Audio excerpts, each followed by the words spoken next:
This new video. और ये हम एक इंटरव्यू प्लेसमेंट सीरीज़ बना रहे हैं, ठीक है, जिसमें हम स्क्रैच से कवर करेंगे चीज़ें। इस प्लेलिस्ट में हम हर वो चीज़ कवर करेंगे जो आपकी हेल्प करता है, एक कैंडिडेट की हेल्प करता है किसी भी बड़ी कंपनी का इंटरव्यू क्रैक करने में। जब मैं बड़ी कंपनीज़ की बात करता हूँ तो I am considering all this MAANG companies, Meta, Amazon, Apple, Netflix, Google. Apart these companies बहुत सारी और भी अच्छी कंपनीज हैं, because these are just 5 companies, right. Goldman सैक्स, Morgan Stanley, Uber, JP Morgan और बहुत अच्छे अच्छे स्टार्टअप्स भी हैं मार्केट में, राइट।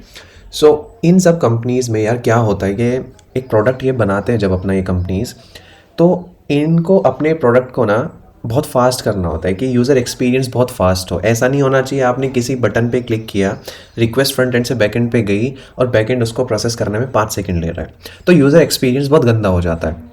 सो अब जस्ट इमेजिन कि कल को आप अगर लेट्स से अमेज़ॉन यूज़ कर रहे हो, आप वहाँ पे शॉपिंग करने के लिए जाते हो ई-कॉमर्स वेबसाइट पे, और आप कुछ फ़िल्टर लगा रहे हो, कुछ भी बटन पे क्लिक कर रहे हो, वो 5 सेकंड लेता है प्रोसेस करने में, तो एज अ यूज़र आप इरिटेट हो जाओगे। यू वुड बी लाइक कि यार ये कितना टाइम ले रहा है, राइट।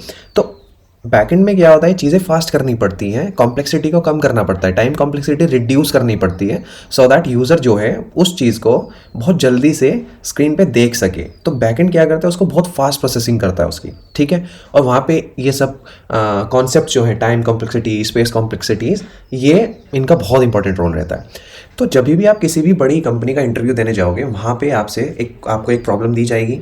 उस प्रॉब्लम के बाद आप एक सोल्यूशन लिखोगे, एक कोड लिखोगे। उसके बाद जो भी अच्छा इंटरव्यू होगा, जो भी अच्छी कंपनी होगी, उसमें आपसे फिर एक क्वेश्चन पूछा जाएगा लास्ट में, what is the time complexity of the solution that you have written. जो आपने सोल्यूशन लिखा उसकी टाइम कॉम्प्लेक्सिटी क्या है। अब अगर आपको यहाँ पे पता है कि इसकी टाइम कॉम्प्लेक्सिटी क्या है, तो अगला क्वेश्चन इंटरव्यूअर का ये हो सकता है कि could you please reduce the time complexity. अगर आप नहीं बता पाए टाइम कॉम्प्लेक्सिटी, तो इंटरव्यूअर को एकदम लगेगा यार इस बंदे को टाइम कॉम्प्लेक्सिटी नहीं पता। तो अगर टाइम कॉम्प्लेक्सिटी ही नहीं पता तो इसका ऑप्टिमाइज सोल्यूशन भी नहीं पता होगा, और ऑप्टिमाइज सोल्यूशन अगर नहीं पता है, सो ही और she is not a good candidate at least for our company. Because हमें वो लोग शॉर्टलिस्ट करने हैं, वो लोग हमें चाहिए जो हमारे कोड को, जो यूज़र एक्सपीरियंस को फास्ट कर सके, बिकॉज हमें एक फास्ट प्रोसेसिंग सिस्टम चाहिए। तो यह टाइम कॉम्प्लेक्सिटी बहुत इंपॉर्टेंट है और बेस है। I am telling you guys, मुझे 5 साल का एक्सपीरियंस है, मुझे इंटरव्यूज़ लेते हुए बहुत साल हो चुके हैं, और मैंने अपनी पिछली वीडियोस में ही बताया कि आई एम वर्किंग इन, ये समझ लो कि top bank of the world, US based bank है। तो I can not disclose the name of the company here because I don't want to, as simple as that. मैं भी interviews लेता हूँ, और हर क्वेश्चन के बाद if it is related to data structures and algorithms, उसके बाद उसकी कॉम्प्लेक्सिटी ज़रूर डिस्कस की जाती है। अगर मेरे को कोई कॉम्प्लेक्सिटी नहीं बता पाता है बिल्कुल भी, मैं इंस्टेंटली रिजेक्ट करता हूँ, बिकॉज कोई पॉइंट नहीं है। कल को एक बहुत ही कॉम्प्लेक्स सा प्रॉब्लम आएगा कुछ, और आप उसको ऑप्टिमाइज ही नहीं कर पाओगे, तो हमारा सिस्टम बैठ जाएगा, बहुत स्लो पड़ जाएगा, यूज़र एक्सपीरियंस ख़राब हो सकता है। तो ये वीडियो आपके लिए बहुत इंपॉर्टेंट होने वाली है। इसको एंड तक ज़रूर देखना है आप लोगों ने, अदरवाइज आप कुछ भी इंपॉर्टेंट मिस कर सकते हो, और I don't want you to miss any important thing, because इस वीडियो में हर एक चीज़ बहुत इंपॉर्टेंट होने वाली है, ठीक है। तो हम शुरू करते हैं टाइम कॉम्प्लेक्सिटी से, ठीक है, फटाफट से। टाइम कॉम्प्लेक्सिटी से हम अब स्टार्ट कर रहे हैं इंटरव्यू प्लेसमेंट वाली सीरीज़। सबसे पहले आप राइट साइड में टॉप राइट कॉर्नर पे आपको एक कोड दिख रहा होगा, कोड स्निपेट, ठीक है। इस कोड को फटाफट से वॉक थ्रू कर लेते हैं। सबसे पहले इसमें हमने 2 वेरिएबल्स लिए हैं, सम और product. Sum normal sum, product is equals to 1। ये एक फॉर लूप चला है, ठीक है, और फिर हमने लास्ट में सम और प्रोडक्ट को प्रिंट करा दिया है, ठीक है। जावा का सिंटेक्स है, जावा में कोड लिखा हुआ है। अब यहाँ पे एक चीज़ ध्यान से समझो, what is the time complexity. Time complexity है क्या, ठीक है, फिर हम समझेंगे उसको निकालते कैसे हैं, राइट। यार जब आप एक प्रोग्राम लिखते हो, कंप्यूटर उसको रन करता है, कंप्यूटर उसको प्रोसेस करता है, उसमें कुछ टाइम जाता है, ठीक है, उसके लिए कुछ टाइम लगता है कंप्यूटर को। अब जो ये आप line number 1 2 3, basically let's say this is line number 1 और ये नीचे लाइन नंबर 2, इस टाइप से समझ लो इसको, एंड सो ऑन। हर एक लाइन पे जो भी लिखा है उसको हम एक इंस्ट्रक्शन बोल देंगे, ठीक है, इंस्ट्रक्शन बोल देते हैं। तो int sum is equals to 0, product is equals to 1, this is an instruction.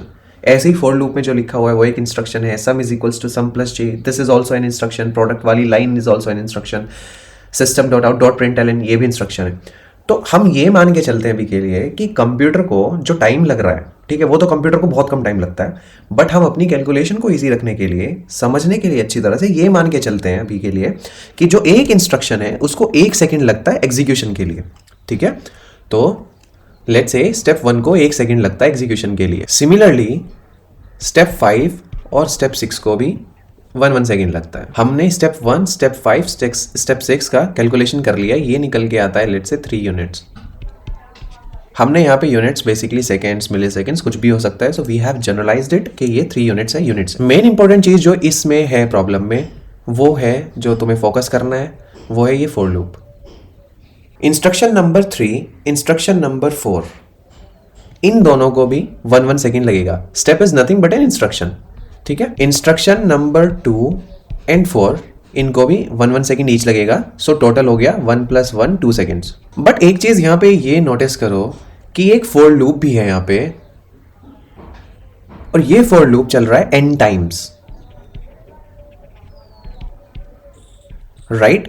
So instruction number 3 and instruction number 4 ये दोनों इंस्ट्रक्शन चलेंगी 2 × n times, because for loop चल रहा है n टाइम्स, तो फॉर लूप के अंदर जो भी लिखा हुआ है वो सब भी n टाइम्स चलेगा, करेक्ट। अगर आपको फॉर लूप आता है तो आप समझ चुके होंगे कि okay for loop n times चला, because for loop n times क्यों चलेगा। ये फॉर लूप चलेगा, सबसे पहले j की वैल्यू 1 होगी, फिर j की वैल्यू 2, फिर j की वैल्यू 3, j की वैल्यू 4, और ये फॉर लूप तब तक चलेगा जब तक j की वैल्यू n नहीं हो जाती, ठीक है। तो ये चला है n times, for loop n times चला। जो भी फॉर लूप के अंदर जितनी नंबर ऑफ इंस्ट्रक्शंस होंगी, हमारे केस में 2 है, तो ये 2 × n टाइम्स चलेगा। अब इस पूरे प्रोग्राम की, इस पूरे कोड की टाइम कॉम्प्लेक्सिटी कैलकुलेट करते हैं। सबसे पहले हमारे पास आया था 3, इस 3 को और इस 2n को ऐड कर देते हैं, तो ये बन जाता है 2n + 3, मतलब इतनी टाइम कॉम्प्लेक्सिटी इस कोड की हो गई। अब जब भी आप इंटरव्यू में बैठे हो और आपको आंसर करना है कि टाइम कॉम्प्लेक्सिटी क्या है, तो सबसे पहले हमेशा एक चीज ध्यान रखनी है आपको, जो भी आपको कॉन्स्टेंट्स दिखाई दे रहे हैं टाइम कॉम्प्लेक्सिटी निकालने के बाद, उन कॉन्स्टेंट्स को वहां से रिमूव कर दो। 2n + 3 में सिर्फ एक ही वेरिएबल है, बेसिकली वेरिएबल्स को आपको रखना है, ठीक है। तो 2n + 3 में सिर्फ एक ही वेरिएबल है, दैट इज n। 2 और 3 दोनों क्या है, कॉन्स्टेंट्स हैं, तो इनको हम इग्नोर करेंगे। सो ये जो n है this is big O n, so basically big O notation में टाइम कॉम्प्लेक्सिटी इसका हो गया बिग O n। सो इस प्रोग्राम की टाइम कॉम्प्लेक्सिटी हो गई है big O n, and that is your answer for this particular code. Got it. So हमें समझ में आया कि हमने इस प्रोग्राम की टाइम कॉम्प्लेक्सिटी कैसे कैलकुलेट करी है। अभी हम एक नेक्स्ट क्वेश्चन पिक करेंगे, उसमें there is going to be a different problem, उसका टाइम कॉम्प्लेक्सिटी अलग होगा, तो उसको भी समझेंगे। यहाँ पे इसका टाइम कॉम्प्लेक्सिटी लीनियर है, because n⁻⁴ 1, so this is a linear time complexity. अभी हम n² टाइम कॉम्प्लेक्सिटी देखेंगे कि वो कैसे काम करता है। सो यहाँ पे ये नेक्स्ट प्रॉब्लम है, एक नेक्स्ट कोड है जिसकी complexity is going to be different from the previous one. इस क्वेश्चन को एक एक लाइन करके एक एक इंस्ट्रक्शन रीड करते हैं, and then we will try to understand कि इसकी टाइम कॉम्प्लेक्सिटी कैसे कैलकुलेट होगी, ठीक है। तो इसमें भी हम सेम काम करते हैं, ऊपर से नीचे एक ऑर्डर में नंबरिंग कर देते हैं। नंबरिंग हो चुकी है अभी हम इसको ऊपर से रीड करना शुरू करते हैं। सबसे पहले हमने एक स्क्वायर वेरिएबल लिया जिसको हमने इनिशियलाइज कर दिया 1 से। उसके बाद हमारा एक फॉर लूप चलता है। ये फॉर लूप ध्यान से देखना कहाँ से कहाँ चल रहा है। ये फॉर लूप चल रहा है लाइन नंबर 2 से लेके लाइन नंबर 10 तक, ठीक है। आउटर फॉर लूप बोल देंगे इसको। ये चल रहा है लाइन नंबर 2 से लाइन नंबर 10 तक। ऐसे ही जो इनर फॉर लूप है, एक इनर फॉर लूप है जो लाइन नंबर 3 से चल रहा है लाइन नंबर 9 तक। यहाँ पे भी एक चीज नोटिस करो, यहाँ पे 2 लूप्स लगे हुए हैं, और जो एक लूप है जो k वाला लूप है जिसमें k = 1 से k <= n है, वो j वाले लूप के अंदर है। तो इस तरह की प्रॉब्लम्स में क्या होगा कि सबसे पहले j की वैल्यू 1 होगी। ध्यान से समझना इस क्वेश्चन को। तो हर j की वैल्यू के लिए, सो जब j की वैल्यू 1 होगी तो ये जो इनर लूप है जो k वाला लूप है, ये कितनी बार चलेगा? j की वैल्यू 1 के लिए जो k वाला लूप है वो चलेगा 1 से n तक। ऐसे ही सिमिलरली जब j की वैल्यू 2 होगी तो k वाला जो लूप है वो वापस से 1 से लेके n तक चलेगा। j की वैल्यू जब 3 होगी तो k वाला जो लूप है वो 1 से लेके n तक चलेगा। ऐसे ही सिमिलरली जब j की वैल्यू n हो जाएगी तो k वाला लूप 1 से लेके n तक चलेगा। तो यहाँ से आप क्या समझे? सबसे पहले जब j की वैल्यू 1 थी, ये लूप कितनी बार चला? k वाला n बार। फिर j की वैल्यू 2 हुई तो फिर कितनी बार चलेगा ये लूप? n बार। फिर जब j की वैल्यू 3 हुई, ये लूप कितनी बार चलेगा? n बार। फिर जब j की वैल्यू 4 हुई तो ये n बार। ऐसे ही जब j की वैल्यू n होएगी तो जो k वाला लूप है वो कितनी बार चलेगा? n बार। ये टोटल नंबर ऑफ एंट्रीज है n, ठीक है। यहाँ से हम क्या करते हैं, सिंपल मैथमेटिक्स प्रॉब्लम बन गई है। अब ये n कॉमन लेते हैं, अंदर बचता है 1 + 1 + 1 + 1 प्लस ये कितनी एंट्रीज थी टोटल? n। तो ये क्या हो गया? n × n which is n square. So इसका time complexity, because we are not going to care about the constants right now. आप बोल सकते हो सर हमने इसका क्यों नहीं ऐड किया, इसमें भी तो एक यूनिट लग रहा होगा। बट हम लोग पहले ही डिस्कस कर चुके हैं पिछले वाली क्वेश्चन में कि हम लोग कॉन्स्टेंट्स क्या, we don't care about constants. तो इसमें आया एन स्क्वायर, तो इसकी टाइम कॉम्प्लेक्सिटी बिगो नोटेशन में क्या हो गई, एन स्क्वायर। सो अगर आपका इंटरव्यूअर इस तरह की कोई प्रॉब्लम देता है आपको, तो आपको कॉम्प्लेक्सिटी निकालना आना चाहिए कि कितनी कॉम्प्लेक्सिटी इस पर्टिकुलर प्रॉब्लम की है। तो आपको समझ में आया ये एन स्क्वायर क्यों है, बिकॉज जे की हर एक वैल्यू के लिए, because j is the outer loop, हर एक वैल्यू के लिए जे की के जो चलेगा वो n टाइम्स चलेगा, 1 2 3 up to n। Similarly for j is equals to 2 3 और j is equals to n। तो उस चीज़ को हमने यहाँ पे ऐसे लिख लिया, यहाँ पे हमने n कॉमन लिया, 1 + 1 अप टू 1, ये n टाइम्स हुआ, और n into n which is n square. तो इस तरीके से इसकी कॉम्प्लेक्सिटी n स्क्वायर हो गई।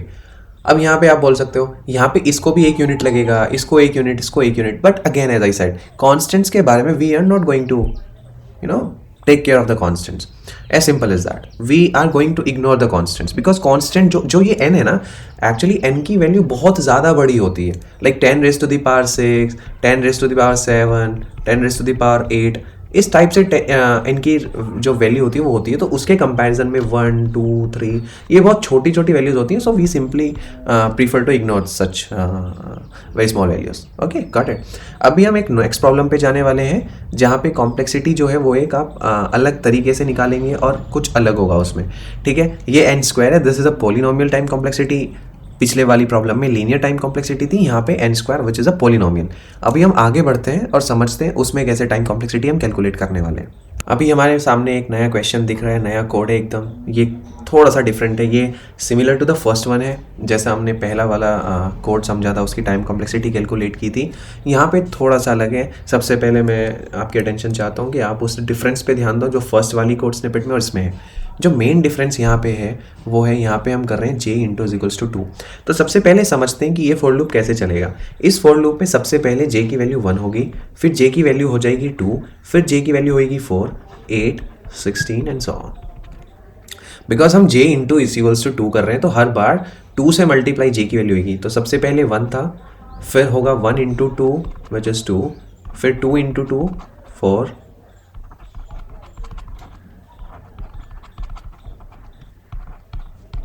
तो इस तरीके से चलेगा। ठीक है, अब इसमें समझते हैं कि क्या डिफरेंट है। देखो कंडीशन क्या लगी हुई है, कंडीशन पे ध्यान दो, j is less than equals to n। अब यहाँ पे क्या हो रहा है कि n की वैल्यू मैं सपोज कर लेता हूँ क्या है 32।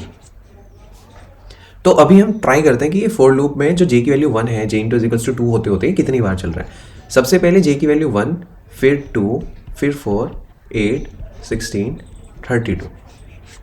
कितनी बारी में 32 पे हम पहुंच गए, 1 2 3 4 5 6 टाइम्स में हम 32 पे चले गए। अब 32 के बाद जो नेक्स्ट वैल्यू होगी वो होगी 64, but 64 is not less than equals to 32, तो यहाँ पे कंडीशन फॉल्स हो जाएगी और इसके लिए हमारा फॉर लूप नहीं चलेगा। तो हमारा फॉर लूप बेसिकली अगर n इज इक्वल्स टू 32 है तो 6 टाइम्स चलेगा। अभी हमें यहाँ पे पता है कि n की वैल्यू हमने अज्यूम कर ली थी 32, but let's say n generic n की वैल्यू कुछ भी हो सकती है, 1024 1000 2000 10000 10 raised to the power 6 10 raised to the 7, कुछ भी हो सकता है। So we don't know. तो हमें बेसिकली इसकी टाइम कॉम्प्लेक्सिटी अगर निकालनी है प्रोग्राम की तो हम कैसे करेंगे। तो हम मान लेते हैं कि ये जो फॉर लूप है ये n की वैल्यू पहुँचने तक k बार चलेगा। जैसे यहाँ पे n की वैल्यू 32 तक पहुंचने के लिए ये कितनी बार चला, 6 बार। तो मैं मान लेता हूं कि k इज इक्वल्स टू 6 है जब n इज इक्वल्स टू 32 है। तो राइट कि n इज इक्वल्स टू 32 तक पहुंचने के लिए मेरे इस फॉर लूप ने 6 बार इटरेशन किया। ये फॉर लूप मेरा 6 बार चला। फॉर लूप मेरा 6 बार चलने पे ही मेरा n इज इक्वल्स टू 32 तक पहुंच गया था। ठीक है, सो ये कंफ्यूजन मत लेके चलना दिमाग में कि जितनी n की वैल्यू होगी उतनी बार ही फॉर लूप चलेगा, ऐसा कभी नहीं होता, ऐसा कहीं नहीं लिखा। वो डिपेंड करता है आपकी कंडीशन पे। वापस से समझाता हूं, एक फॉर लूप कितनी बार चलेगा वो आपकी इस कंडीशन पे डिपेंड करता है, इन दोनों चीजों पे। j is less than equals to n, j into is equals to 2, because यहाँ पे हर बार आप 2 से मल्टीप्लाई कर रहे हो अपनी करंट j की वैल्यू को, इसलिए यहाँ पे 6 बार ही ये फॉर लूप चलेगा n इज इक्वल्स टू 32 होने पे। ठीक है, ये k की वैल्यू यहाँ पे 32 नहीं है, ये फॉर लूप 32 टाइम्स नहीं चला है, ये फॉर लूप सिर्फ k टाइम्स चला है, सिर्फ 6 टाइम्स चला है n की वैल्यू 32 तक पहुंचने के लिए। तो मैं ये अज्यूम कर लेता हूँ कि यहाँ पे 1 + 2 इंटू 2 4, जो कि आप यहाँ पे भी देख सकते हो, +8, ऐसे चलते चलते ये जो है, और यहाँ से प्लस हटा देते हैं एक्चुअली, 2 4 8। अप टू, अब मैं मान के चल रहा हूँ, देखो लास्ट वैल्यू क्या होगी, अब ये जीपी का क्वेश्चन बन गया, ज्योमेट्रिक प्रोग्रेशन। ज्योमेट्रिक प्रोग्रेशन में जो लास्ट टर्म होती थी टी एन, उसको कैसे कैलकुलेट करते थे वो हमें यहाँ पे देखना है।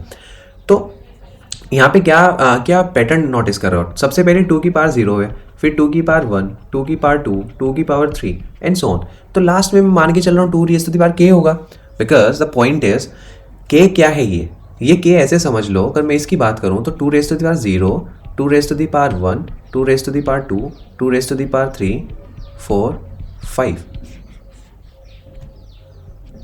राइट।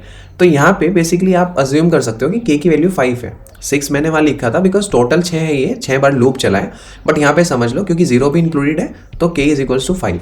तो यहाँ पे मैक्सिमम जो चला वो 2 रेज़ टू द पावर 5 तक चला, तो मैंने यहाँ पे अज्यूम कर लिया कि 2 raise to the power k तक चलेगा।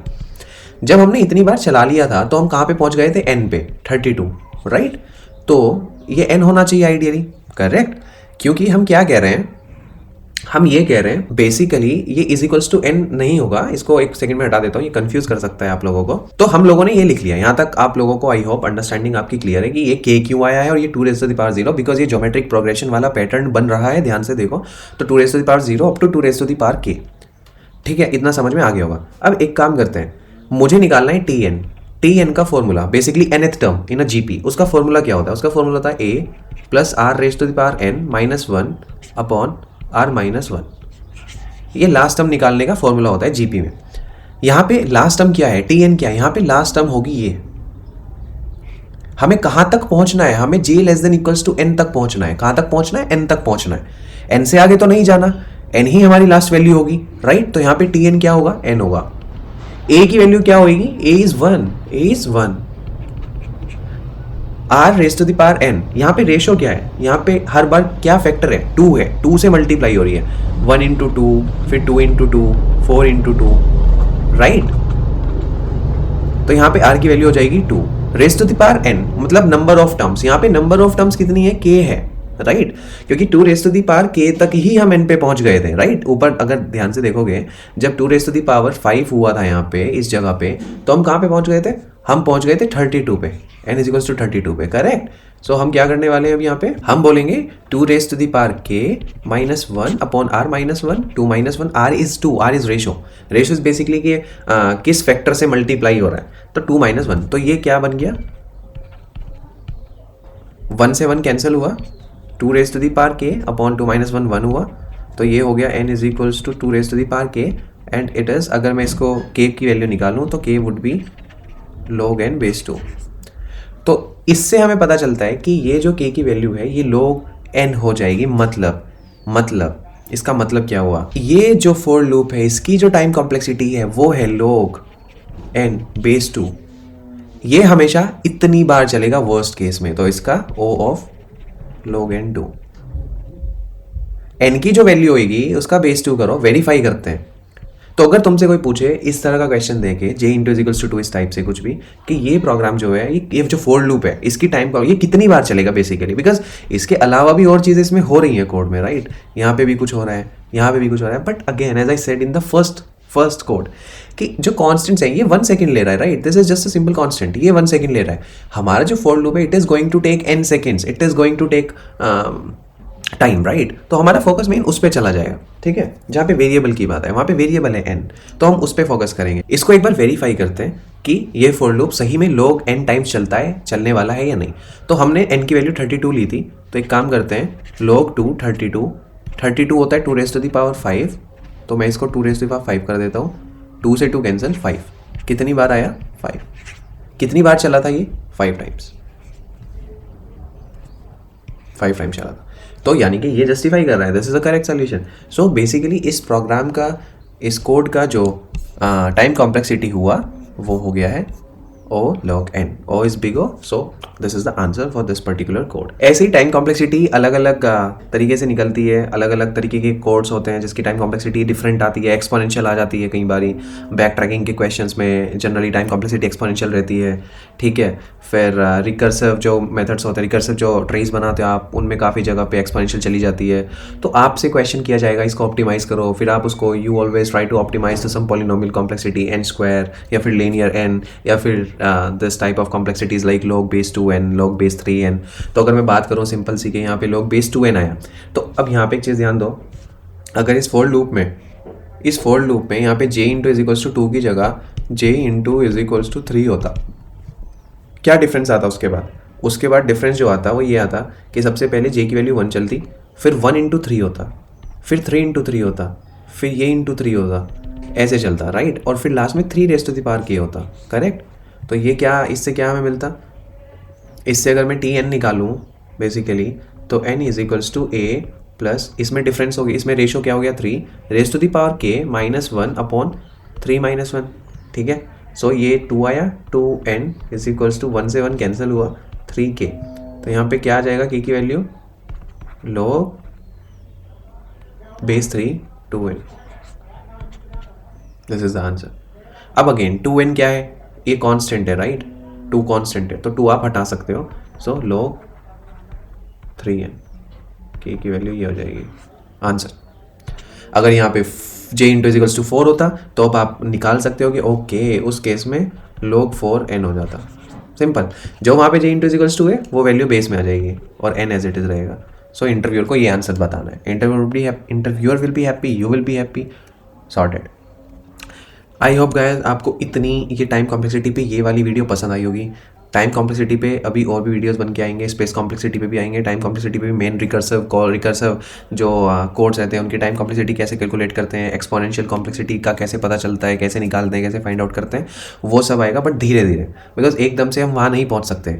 मैं चाहता हूँ आप लोग जाओ एक बार प्रैक्टिस करो, कुछ क्वेश्चंस उठाओ, जैसे लीनियर सर्च होता है, जैसे बाइनरी सर्च होता है, राइट, तो उनको प्रैक्टिस करो और इस तरह के क्वेश्चंस पिक करो जिसमें पॉलिनोमियल टाइम कॉम्प्लेक्सिटी हो या फिर लोग वाली टाइम कॉम्प्लेक्सिटी हो, उस पे हैंड्स ऑन करो। रिकर्सिव पे अभी जाने की ज़रूरत नहीं है, मैं वो समझाऊंगा, ठीक है, आने वाली वीडियोस में। और यार बहुत एफर्ट लगता है यार वीडियो बनाने में, वीडियो अपलोड करने में। प्लीज़ चैनल को सब्सक्राइब करो, लाइक करो, अगर आप वीडियोज़ देख रहे हो बेल दबाओ। बहुत मेहनत लगती है, बहुत रिसर्च लगती है यार, आप लोगों का सपोर्ट ज़रूर चाहिए मेरे को, प्लीज़, ठीक है। अब हम मिलते हैं नेक्स्ट वीडियो में, till then take care, good bye, happy coding.